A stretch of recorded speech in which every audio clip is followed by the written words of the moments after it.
The prize pony of the PGA Tour in 2025 most definitely was our number 2 newsmaker. That is Scottie Scheffler. 2 more major championships in 2025 puts him up to 4 overall. He's now just 1 away from the career Grand Slam that he can complete next year at the U.S. Open at Shinnecock. 6 PGA Tour titles overall for Scottie Rex in 2025. He didn't get arrested, but he did have a bizarre hand injury last Christmas that slowed his roll a little bit during the spring. What was your takeaway from Scottie's year?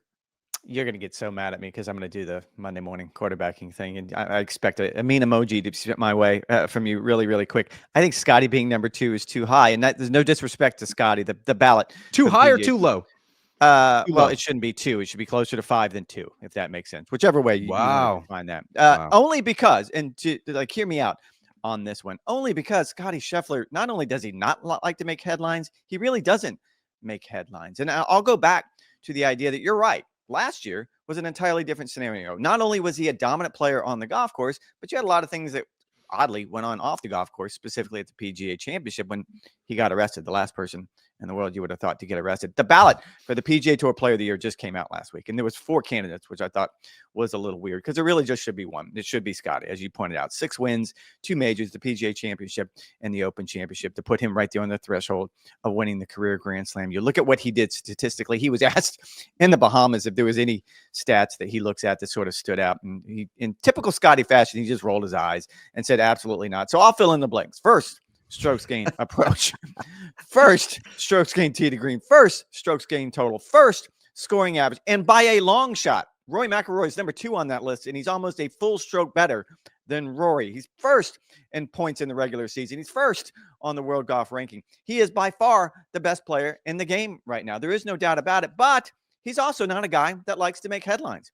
Like when he started his season on the injured list because of some sort of bizarre cooking accident, that was the headline that he made.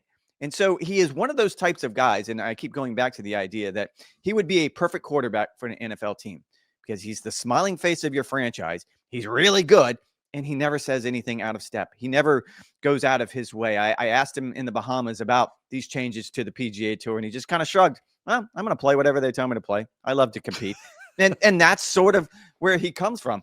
He's brilliant. He's the best player on the PGA Tour right now. I would argue the best player on the planet right now, but he's not the number 2 newsmaker. I'm sorry. Look, he's better statistically in 2025 than he was in 2024 when he won 9 times overall. And I can't help but wonder if we'll look back in 5 or 10 years and realize like we're taking for granted how special Scottie Scheffler actually is. Like he's got 13 PGA Tour wins in the last 2 seasons. He's finished top 10 in all but 6 events the last 2 years. His top 10 percentage in his career is now over 50%. He's already up to nearly $100 million in career earnings. But you might say, yeah, but the PGA Tour's diluted now. Ever since Liv came along, they've taken some of the best players, John Rahm, Brooks Koepka, Dustin Johnson, whatever. Scottie Scheffler has now won all 4 of his major championships by at least 3 shots. Those are supposed to be all of the best players under one roof competing, and Scottie Scheffler is blowing them away. He's the only player in the modern era to accomplish that. This year alone, Rex, with those 2 major titles, he won them so differently. At Quail Hollow for the PGA, remember he had a really shoddy opening 9 in that final round, actually let the lead slip away to John Rahm. What does he do on the back 9?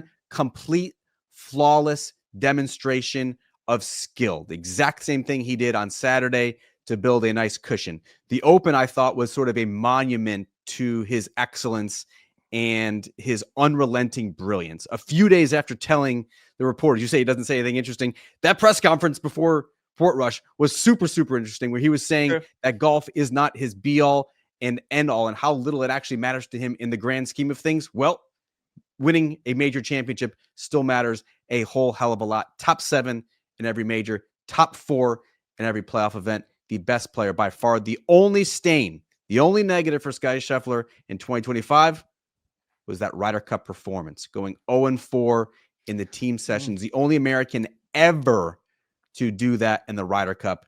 Yes, he was not quite as dark and bleak and dire as Keegan Bradley was, but he was certainly disappointed by that.